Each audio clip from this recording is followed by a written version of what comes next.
direction over here.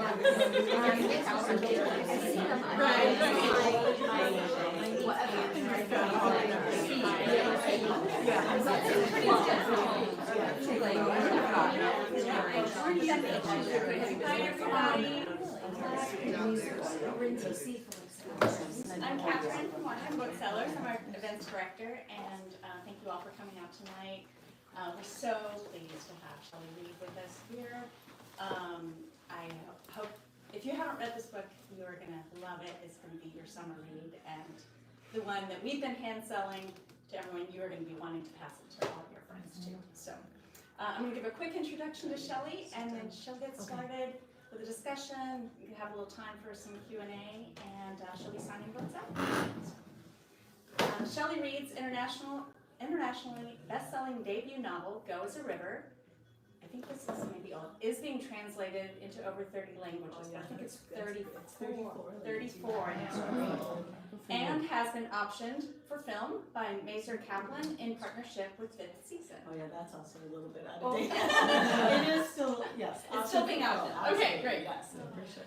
She was a senior lecturer at Western Colorado University for nearly 3 decades, where she was a founder of the Environment and Sustainability major and the Prime Program for At-Risk Students. She holds degrees in writing and literary studies from the University of Denver and Temple University, and is a regular contributor to Crested Butte Magazine and Gunnison Valley Journal. She is a 5th-generation Coloradan who lives with her family in the Elk Mountains of the Western Slope. Welcome, Shelley.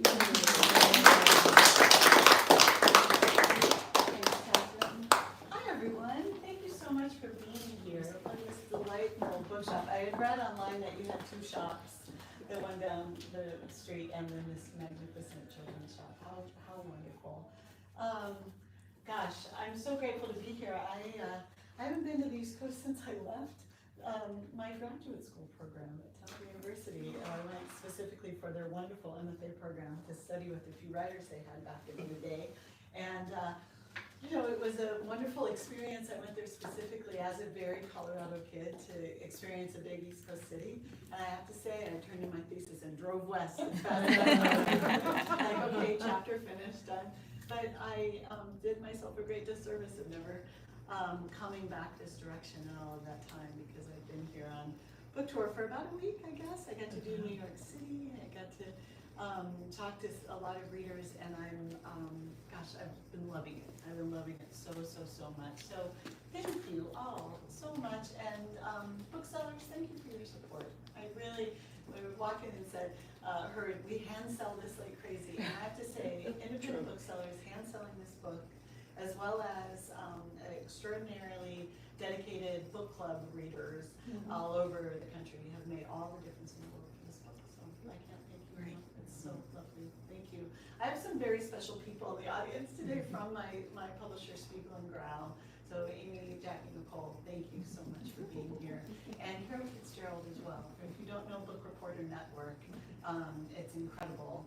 A fabulous place to get all of your great book recommendations. And Carol has been a big supporter of Goes River absolutely from day one. You know, yeah, day one. Interviewed me for your program early on, and then has been supporting me ever since. So it's amazing to see you here in New Jersey. Your ear. Yeah, it's incredible. So thank you all very much.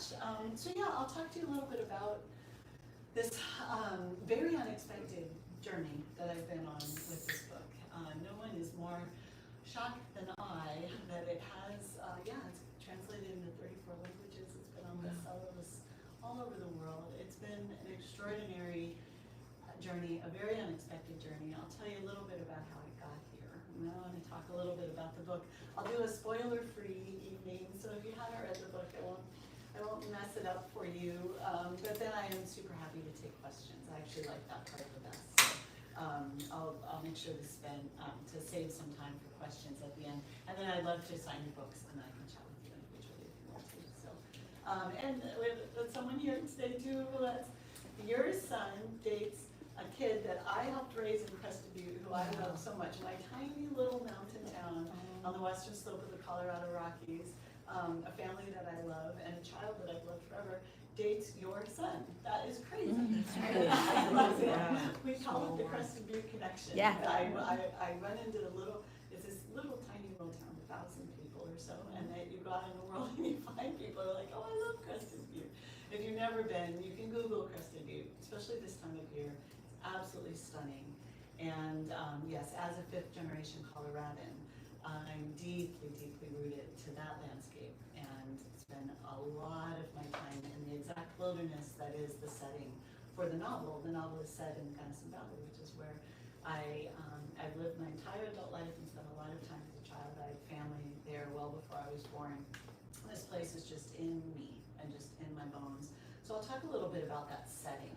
So I do want to talk about the history of Iowa, Colorado. So I'll tell you that I set out to be a writer. I'm going to turn 60 years old at the end of this year. So I like to start this way. I'm almost 60 years old, and this is my debut novel.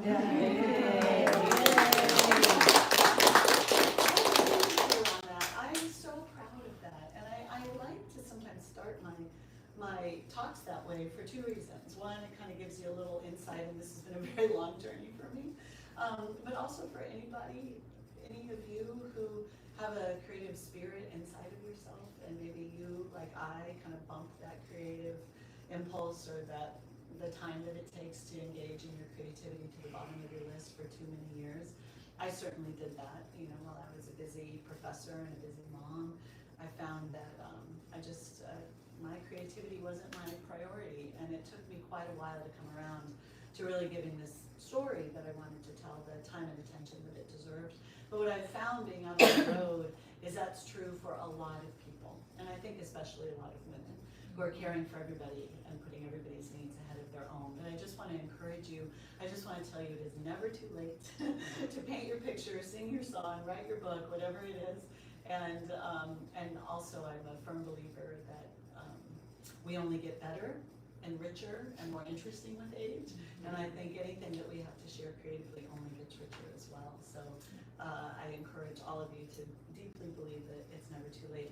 I was actually on book tour in England with my publisher there, and we were in somewhere in Yorkshire, I believe, and we went to this museum that was hosting this beautiful auditorium that was hosting a book conversation for my book. And they also had a little art gallery off to the side, and I walked into this art gallery, and there was this big painting that said, "It's never too late."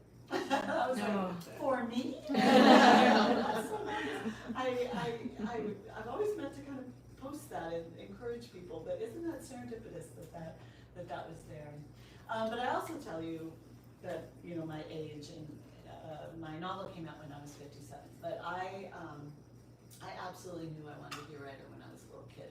I was a very narrative child. I thought I perceived the world in a very narrative way. I guess I was just always asking, what is the story there? I would witness something happen, and I said, what's the story there? Who are those people? What are they saying? What is this? What are they like? And I wrote lots of poems and short stories. I wrote lots of poems and short stories when I was a kid.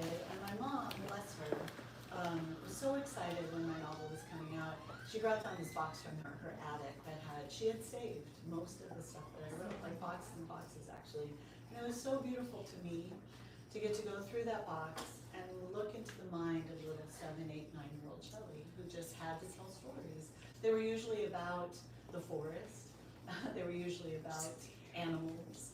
And it's kind of interesting. I think I'm still writing about some of the same things now. But in that book, in that box, was the first book that I ever wrote, and it was a book. I wrote a 66-page book when I was 9 years old, and I kind of remembered that, sort of. I kind of knew that was part of the family lore, right? That I had done that, but I hadn't seen it, and I don't know. I pulled this out of the box, and it was still in its original envelope, and on the envelope, in my little 9-year-old handwriting, I'd given myself a copyright. And, very sweet. And then but inside, this wonderful book called Peter the Porcupine. It's a fine masterwork of literature, I'm sure. But in the envelope also was the assignment from my 3rd grade teacher. And the assignment was to write a 2-page short story. And I wrote a 66-page book in response to that assignment. And I thought, when I saw that, it's like, how beautiful. What a wonderful child to be that passionate about something that I was like, someone gave me an assignment to write, heck yes, I'm going for it, and I wrote a 66-page book. So I love being able to see into the mind of 9-year-old Shelley, who always knew she was going to be a writer.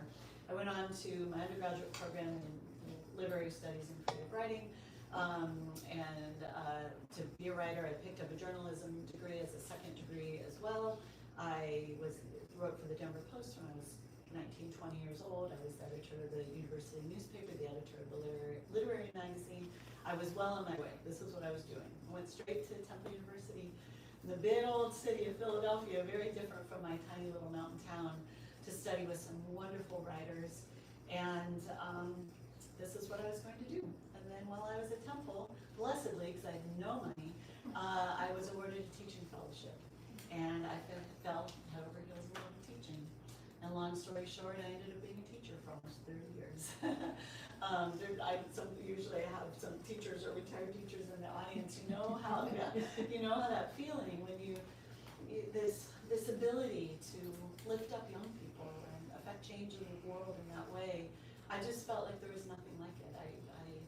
I connected with it right away. And in fact, I went on to teach for 27 years at Western Colorado University, which is on the western slope of Colorado, a small mountain university, and I loved it. And we were talking at dinner about some of the students who just simply don't get the opportunity in this life to have somebody encouraging them to go to college. One of the many things that I did as a professor was, after many years of watching at-risk students make it into the university, but then drop out by the end of their first year, I was hell-bent on putting a safety net under those kids, and I started a program at my university for first-generation students, non-traditional students, a lot of women who are coming back to school, anyone who needed an extra help getting all the way towards graduation. And that program won a big award from the Lieutenant Governor's Office in Colorado, a population that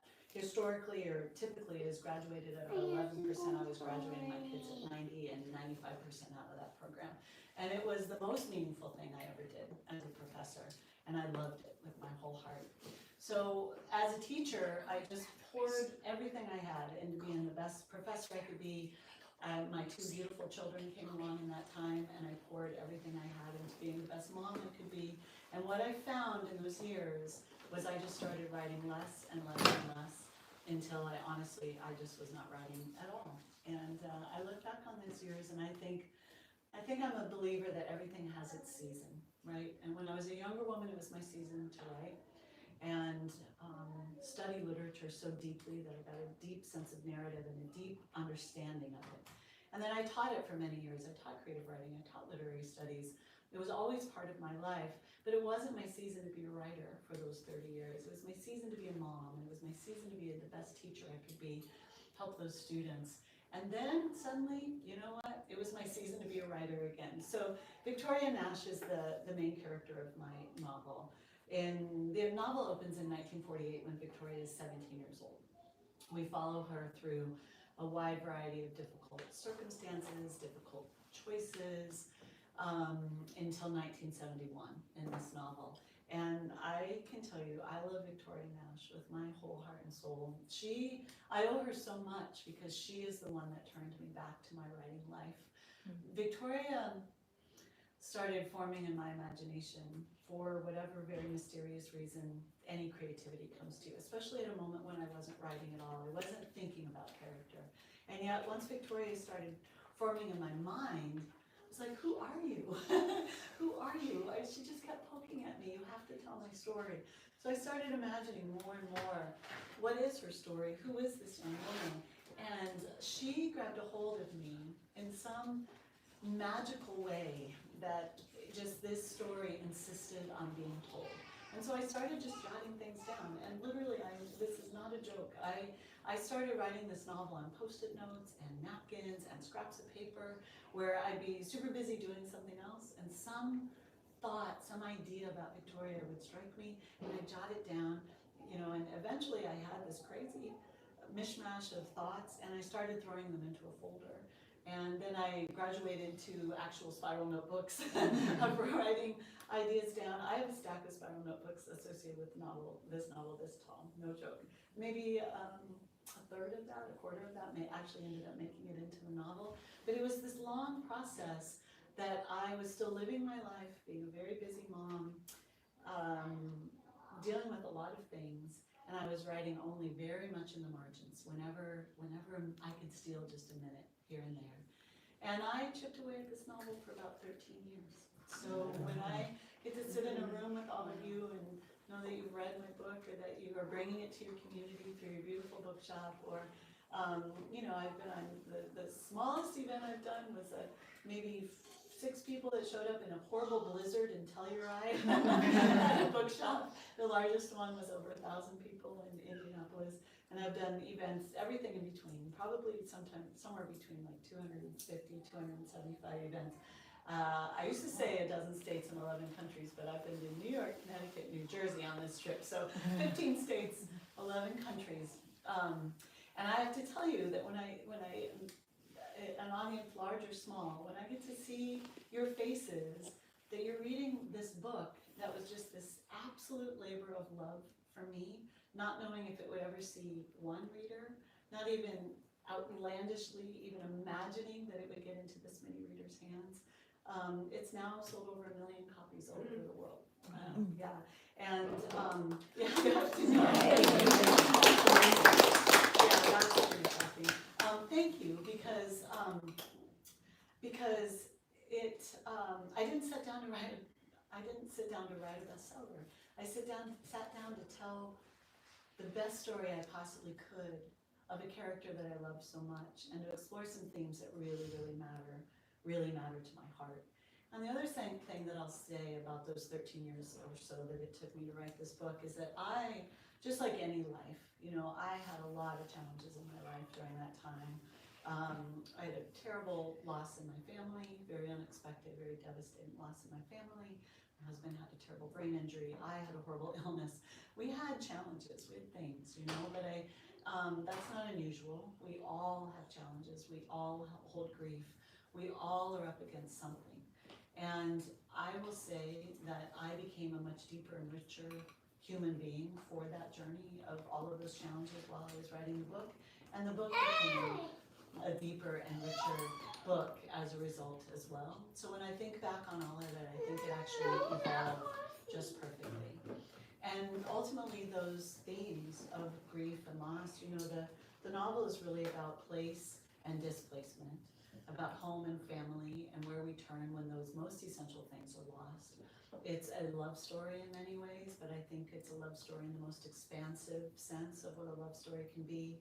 It is, we do meet these 2 young people on the very first pages we do follow their rather tragic love story, but it's also about the love of the land, deeply about the love of the land. It's about finding and discovering the love of self. It's about found family. It's very much about female friendship. It's about racism and prejudice and that type of vitriol that, for whatever reason, keeps perpetuating in our society, and how horrific that can be.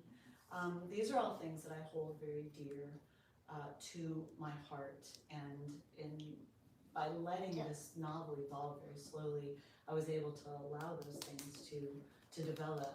But ultimately, what I know about every single reader is whatever grief or loss or sorrow that you find in this novel around this character, Victoria Nash, what I hope everyone feels is some level of empathy for her journey, and some level of compassion for how damn difficult it is to be a human being, because I feel that very deeply. And if maybe people can walk away from this novel with a little deeper sense of compassion and kindness to one another, just on that level, that we all carry grief and that we're all up against something, that would be a really beautiful, beautiful thing to me. Let me talk a little bit about Iola, Colorado, and the place where this is set. So the Gunnison Valley, I live every day of my life at 9,000 feet elevation. Everyone keeps asking me, how's your trip? And I'm like, there's so much oxygen here. I'm sleeping like a log. When I go home, and there's so much moisture too. My skin is happy, my lungs are happy. I'm gonna go back to this very arid climate at 9,000 feet. My body's gonna be like, excuse me, what are you doing? But it is stunningly beautiful. I'm surrounded by wilderness areas. High in the mountains of Colorado, I live in Crested Butte, Colorado, which is in the Gunnison Valley in Gunnison County. Gunnison County is an enormous county. It's almost the size of the state of Rhode Island, and it is 90% public land. So BLM land, National Forest land, and wilderness areas, room to roam, and boy do I roam. I'm a big mountain climber, huge backpacker, camper. I love to ice climb and rock climb and ski, and we just do all the things because I was born into that. My parents were big climbers. We have 54 14,000 foot peaks in the state of Colorado, more than any concentration of any other place in the world, and I've climbed most of them. I was born into this mountain climbing family. I love it with my whole heart and soul, and this wilderness has been the most instructive thing of my life. I wanted to be sure to channel a lot of that love of the wilderness, how it can be deeply humbling, deeply instructive, and that ends up being true for Victoria Nash. At some point in the novel, she is sort of cast out into the wilderness, and she has to survive out there. And I will tell you, that was actually the easiest part of this book for me to write, because I luckily spent my whole life being very tuned into this ecosystem, and I really know what it means to have to survive out there, at least on some level. So the town of Iola is in the Gunnison Valley, in the lower end of the valley, and it was a thriving ranch community until it was evacuated and flooded and erased from the map in order to create Blue Mesa Reservoir, which is the largest reservoir in Colorado. It's actually the largest body of water in Colorado.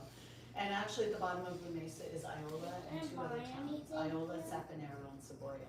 3 towns that were thriving communities until they were forcibly shut down and everybody displaced from that in the 1950s and the 1960s as part of the Colorado River Water Project, which is a 100-year-old law that's still dictating water policy in the American West.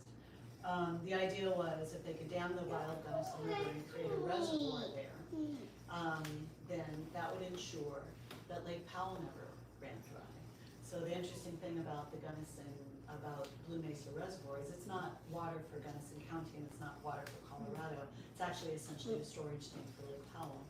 And if you Google Iola, Colorado, what will come up is a really fascinating Colorado Public Radio interview.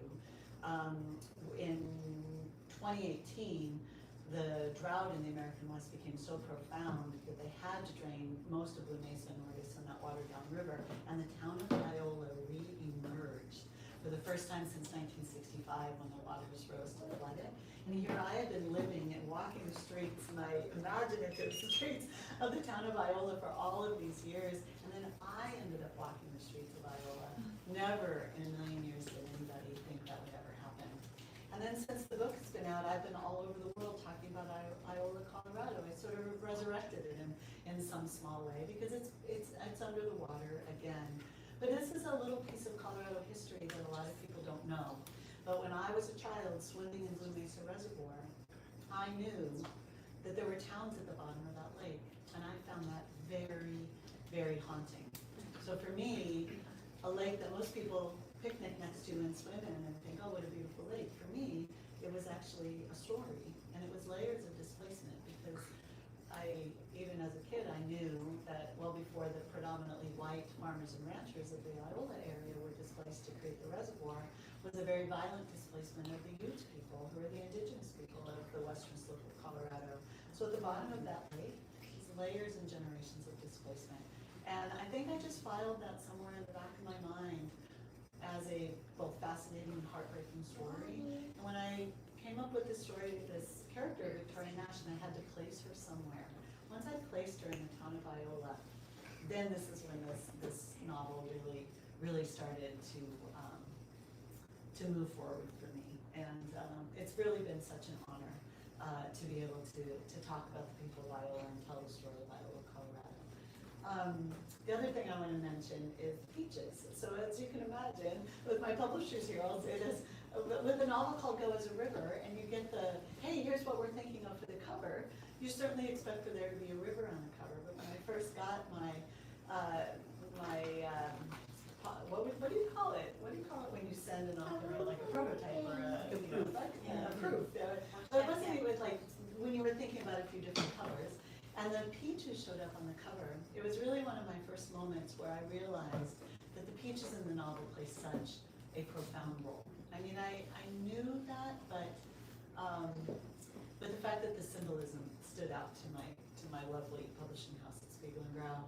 So yes, we do grow amazing peaches in Colorado, in the western slope of Colorado. One of the very first events I ever did, someone very skeptically, sort of maybe even hand on hip, of like, do you really grow peaches in Colorado? They didn't believe it. And I was so shocked by that question because as a generational Colorado kid, I thought the whole world knew we grew the most amazing peaches on the western slope of Colorado. But they do now because I'm out talking about it all the time. But what I did learn is it's very, very difficult to grow peaches in Colorado.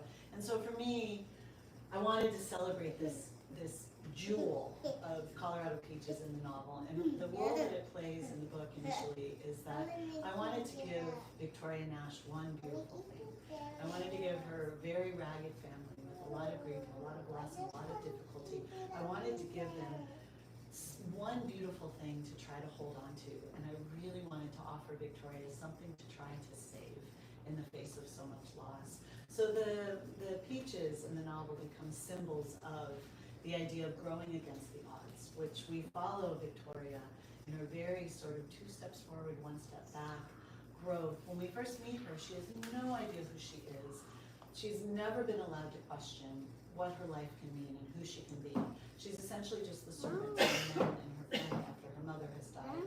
And her understanding of herself is incredibly limited. So the novel proceeds as a slow but profound self-discovery of this young woman who has to eventually figure out who she is in the context of these challenges. So this idea of peaches very much grow against the odds. As the waters start to rise and swallow her homeland, and Victoria has to make some very difficult decisions around displacement, we have to ask the question of, can one be resilient in new soil? Can you thrive in a new place when you've been forcibly displaced from your homeland?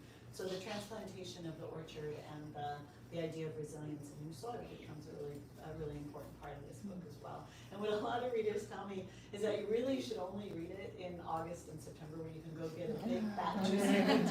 Although Carol, you were telling me the peaches in Georgia are actually pretty good right now. So they're already here. I was shocked by that. I was like, you can never eat a peach in Colorado before the middle of August. Yeah, a summer read is a good idea because you can go get a big fat peach. It's going to make you want to do that with this novel. And then the last thing I want to talk about with thematically and some of the symbolism and metaphors in the book is the idea of the rivers themselves. So the Gunnison River is a river that's very precious to me. It runs through the Gunnison Valley, and it's some of the best gold medal fishing waters in the world. My son is a beautiful fly fisherman, and I've always tagged along with him. I've spent a lot of my life sitting next to the wild Colorado rivers, pondering what the river knows. I've spent a lot of my life climbing the big mountains, just trying to tap into something that the mountains know. You know, I used to love to teach this beautiful essay by Aldo Leopold called Thinking Like a Mountain. Teach it to my students, this idea of what is inherent to the wilderness and the natural world that we as human beings can learn from. And I've learned so much about life and living my best life from watching and observing wild rivers. So the main metaphor of the novel is that with the Gunnison River, the North Fork River, and the Animas River, all of those rivers are very important in the novel. They actually almost become characters in and of themselves. And it's the idea that a river always finds a way to move forward, right? As Victoria is faced with all of these very difficult circumstances, and she has to gather herself, she has to learn what I think we all have to learn in our lives, and that is that we all must find a way to bear the seemingly unbearable. It's inescapable. And rivers know how to do that. Rivers find a way to move forward no matter what obstacles put in front of them. They can go up and and over rocks and dams and log jams, up and around. They carve new banks when necessary. And the wilderness areas all around my home that I spend so much time immersed in.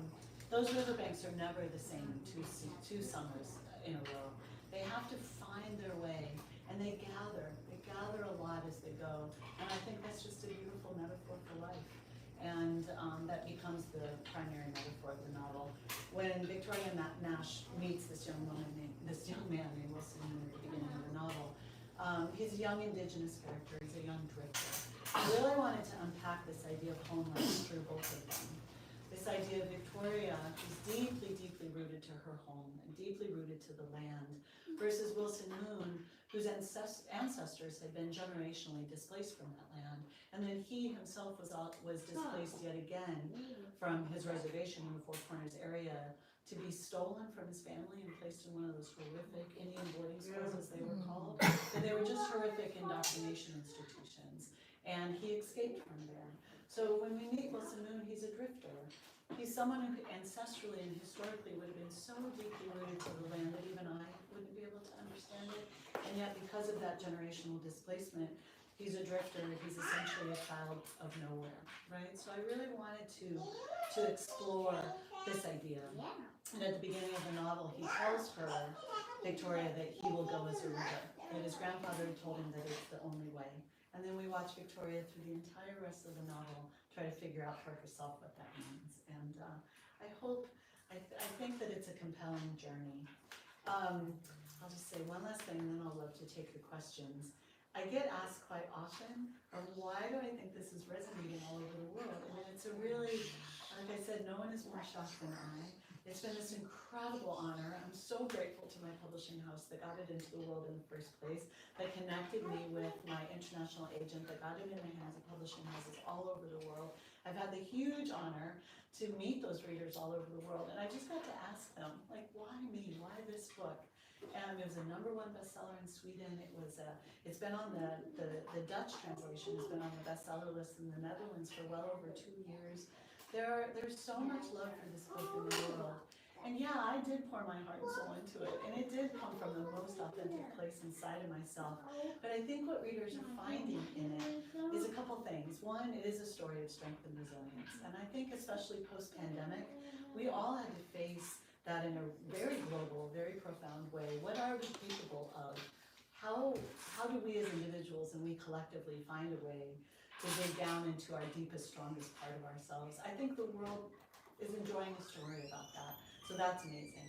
I think the world is loving a story about a strong woman who doesn't know how strong she is, and how women have to fight, often a hell of a lot harder, to claim our identities and to be exactly who we are in the world instead of who we're being told to be.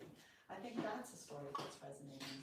I think the prevalence of the natural world in the novel, a lot of people have told me that it's turned them back to their own relationship to the natural world, and I think people are craving that in their lives. It's such an essential part of my life, but I know that it's not true for everyone.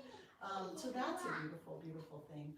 And so I think ultimately this idea that we can all go as a river. We can bear our burdens, we can overcome our obstacles, we can find a way to move forward in a very humble, kind of fumbling, unsure way, the way that Victoria Nash does. I think that's what people are loving about this book, and if that is true, then I'm the happiest author in the world, because to be able to bring that story and that idea and those messages to the world is just an enormous honor, an enormous honor to me. So I wanted, if we have time, we got started a little bit late, right, I guess? I don't know, I was going to read very briefly, I was going to read the prologue for you, and the reason I would like to start there is that, or just to read just the beginning of the novel, is there are two things in this prologue that are very important to me, and it's an honor to get to share them with you. One is Victoria Nash's voice. It's her first-person narrative that drives this novel. Most of the novel is written in her first-person point of view. And like I said, I love her so much. I felt so honored to channel that in her voice is my grandmother's, my great-grandmothers, who I was honored to know until I was about 9 or 10 years old. I grew up with my grandmothers all around me, my mom, as a fifth generation Coloradan, I come from some really tough, really humble, really gritty people. And I carry a lot of that grit inside myself, but so Victoria's voice means a lot to me. And it also establishes the setting about how we always thought that a lot of the big water projects in the West were progress, right? And they're sort of packaged and sold to us as progress. And yet, both the ecological and the human cost of those large water projects actually has caused a lot of pain for a lot of people. So a little bit of that is reflected in this prologue. And I will say that language means a lot to me. I love poetry. I wanted the language of this novel to reflect the beauty of the natural world around me in Colorado. And I worked and reworked and reworked every sentence in this book until I got it to be just the way that I wanted it. So here's the prologue. Imagine what lingers on the black bottom of a lake. Debris rivered in or tossed from boats grows shaggy and soft. Pouty fish swim their strange lives, far from the hook, in inseparable breath and motion. Imagine patches of lakeweed dancing like lithe, unobserved women. Stand at the edge of a lake, the low waves gulping at your shoes, and imagine how close you are to a world as silent and alien as the moon, out of reach of light and heat and sound. My home is at the bottom of a lake. Our farm lies there, mud-bound, its remnants indistinguishable from boat wreckage. Sleek trout troll the remains of my bedroom and the parlor where we sat as a family on Sundays. Barns and troughs rot, tangled barbed wire rusts. The once fertile land marinates in idleness. A history book version of the creation of Blue Mesa Reservoir might portray the project as heroic, part of the grand vision to carry precious water from the Colorado River's tributaries to the arid Southwest. Good intentions may have plugged the once wild Gunnison River and forced it to be a lake, but I know another story. I used to stand knee-deep in this section of the Gunnison when it still rushed fast and frothy through the valley of my birth, the vast and lonely Big Blue Wilderness rising above it. I knew the town of Iola when it woke each morning to fragrant breakfasts and bustling farms and ranches, how the sunrise illuminated the east side of Maine, then inched uptown across the train tracks and schoolyard to ignite the tiny church's one brown, red and blue stained glass window. I timed my life by the hollow whistle of the 922, the 205, the 547. I knew all the shortcuts and townsfolk and the oldest gnarled tree consistently producing the sweetest peaches in my family orchard. And I knew, perhaps more than most, the sadness of this place. Good intentions relocated the Iowa graveyard high on a hill. Each of my family's headstones hopefully matched with their appropriate remains. Where it still sits behind a white iron fence, bent and twisted from the weight of snow. Good intentions otherwise drowned the entirety of Iola, Colorado. Imagine a town silent, forgotten, decomposing at the bottom of a lake that once was a river. If this makes you wonder whether the joys and pains of a place wash away as the floodwaters rise and swallow, I can tell you they do not. The landscapes of our youths create us, and we carry them within us, storied by all they gave and stole in who we become. So.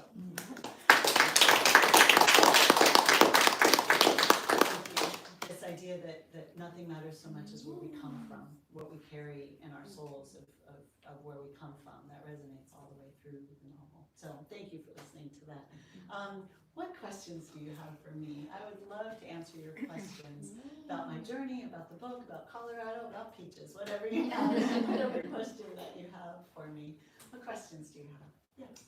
What do you find to be the hardest part of writing fiction? Oh gosh, well, I can tell you a couple things. One was as a debut novelist, like I've been writing my entire life, but I've been writing short fiction, poetry, and literary nonfiction. I didn't even know this was going to be a novel till well into the writing of it. And then I was like, oh no, I think this is a novel. And then I was like, oh no, I don't know how to write a novel. So I very much had to figure it out. It was the learning experience of a lifetime. And then once it got into, with my wonderful publishers, Spiegel and Brown, and into my editor, Cindy Spiegel's hands, was so grateful for her that she would point out to me any weak spots, and she was so respectful. I was just with her in New York, and she and I spoke about this. That she didn't ever tell me what to do. She just sort of pointed out the weak spots and set me a way to do it. And I'm so grateful that that was her approach because, you know, as a debut novelist, I had a lot to learn. But I learned it by doing it. And so I really didn't know what I was doing when I was writing this novel. But I let the story guide me. I let the character guide me. But I had this added element of fictional characters, a fictional plotline, a fictional story being set in a real time and place and circumstances of the creation of Blue Mesa Reservoir. So I had a lot of research to do around the actual creation of the reservoir. Even though I had family in the valley, Blue Mesa started filling the year that I was born, so I don't have a memory of it, but my family does. And I had to be loyal to the actual facts of the situation and the time period and the circumstances of the building of Blue Mesa Reservoir while superimposing this fictional story on it. And that was a very challenging thing for me to do. I had a lot of missteps, I did a lot of revisions. And then I also will say the hardest part of this book, hands down, for me to write was developing the character of Wilson, a young Indigenous man, as I mentioned, who, writing outside of my cultural experience, of my cultural background, I wanted to do it as respectful as possible, but I was very aware that part of the cultural and physical genocide against Indigenous people was the stealing of their stories, and I did not want to cross over into appropriation on any level. And yet I knew that I could not tell a story about displacement in the American West and not on some level include the Indigenous experience to the degree that I was able to represent it. I'm lucky that I was raised with a tremendous amount of respect for Indigenous cultures, and I taught a lot of Indigenous history, philosophy, and literature in my environmental studies classes. But I was so conscious of trying to tell that story in the most respectful way. So that was a very difficult challenge for me in this novel as well. So, you know what, when I think of everything that's happening with this novel, it's remarkable. But I will honestly tell you the thing that I am most proud of is that I finished it. Like, I kind of don't know how I did. It's sort of a blur. And it was because of time, for sure, but it also was around this question of, I had to figure out how to do it and how to tell the story as well as I could. And when I think back on it, it actually really is kind of a blur. I don't know how I finished it, actually. But yeah, I have so much more confidence as a writer now. But I think a great way to learn how to write a novel is to just jump in and write one. You know? So thank you for that question. Yeah, Nicole. I am very interested in what other novels that really capture place that you love. Not necessarily that were an inspiration, but that you're like, I want to do something like that. I want to like. Yeah, that's interesting. So much of what I've taught and what I love about place-based writing tends to be more nonfiction than fiction. I have a lot of writers of the American West that I've taught in my classrooms and to my students. And, you know, I of course, deeply studied and started out, I think, in my place-based writing imagination with the American transcendentalists who were, you know, mostly Emerson and Thoreau from, like, your area, right? But that quickly, as a young woman, translated to some of the authors of the American West. And I adore a lot of, like, Annie Dillard. There's a quote in my novel. It starts the novel of the writing of Annie Dillard, who I think is such a genius. And I love the narratives of Terry Tempest Williams, who's a Utah woman in a similar way that I'm a Colorado woman. I think she's also fifth generation, and her writing about the Utah woman has meant so much to me. I love her. I love even cantankerous writers like Edward Abbey, and I love Aldo Leopold that I mentioned earlier. So, but I will say that I really love the quiet novels of Marilyn Robinson. I think that maybe as someone who's meant a lot to me as a more contemporary writer, I just love her novels so much. And honestly, Housekeeping, her first, I believe, is one of my all-time favorite novels. And I think a lot of it had to do with how it's played. You know, it's set in Fingerbone. I don't think it's a real town, but she's never thought of, I don't think, as a place-based writer per se. But the way in which the natural world and place is evoked in that novel was very influential for me as a younger woman. Yeah, thank you for that. I do believe as an author, I'm learning about myself that place and character is what drives me. Because someone might be asking, but I am working on a second novel right now. And it's so hard to kind of shift from these characters that I know so well. I was going to ask Still you learning about, like, I imagine Victoria lives inside. Oh my gosh. yes, she But really then is. how do you contemplate something new? Something new. The new characters felt like strangers to me at first. It's taken me 2 years now to actually even kind of get to know them. Yeah, I often talk about Victoria Nash in such a way that I have people actually ask in audiences, like, wait, she's fictional, right? Yeah, she is, but in my world, she lives so powerfully. But yeah, it's taken me a really long time. And Do you feel like you have to say goodbye to her a little bit to focus on? maybe so, like- maybe so. I don't know, I haven't attempted that yet because kind of the pacing of the different releases, both first here in the United States and then all over the world, I haven't stepped away from Victoria at all. And now here's the paperback coming into the world and I'm not talking about her again. So I guess I don't know the answer to that Maybe you question. need a but, ritual.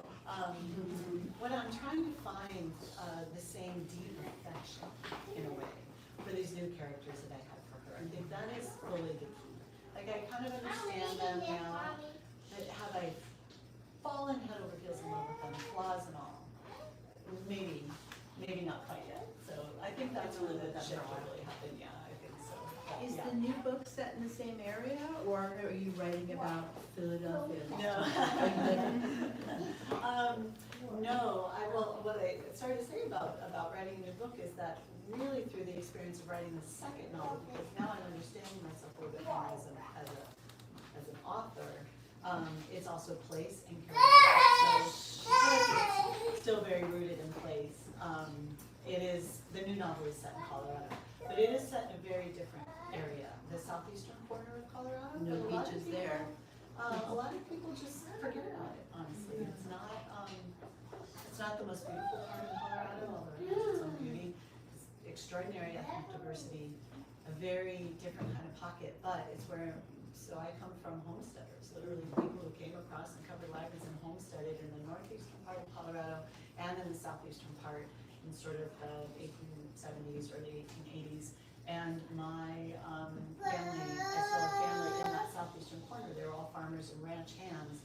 They never were wealthy enough to be the actual ranch owners. They've all been ranch hands and farmers. And there are so many layers of interesting stories to be told about that area. And then also the Sangre de Cristo mountain range runs through there. It translates to the blood of Christ mountains. It's so beautiful. I think Paul Simon sings about it. Every time I say that, people say, Paul Simon! When he says the blood of Christ mountains in New Mexico, which it's right on the Colorado-New Mexico border. I love this ecosystem, and I've climbed most of the 14,000 foot peaks in that area, but I don't have the same relationship with it as I do with the Gunnison Valley. So I've had to do a lot more research and also just a lot more beginner's mind, I think. It's a Buddhist idea that I think benefits all of us in our lives, that no matter how familiar you think you are with something, if you can approach it with beginner's mind, it sort of opens up different pathways of thinking about anything. And I try to do that a lot in my life.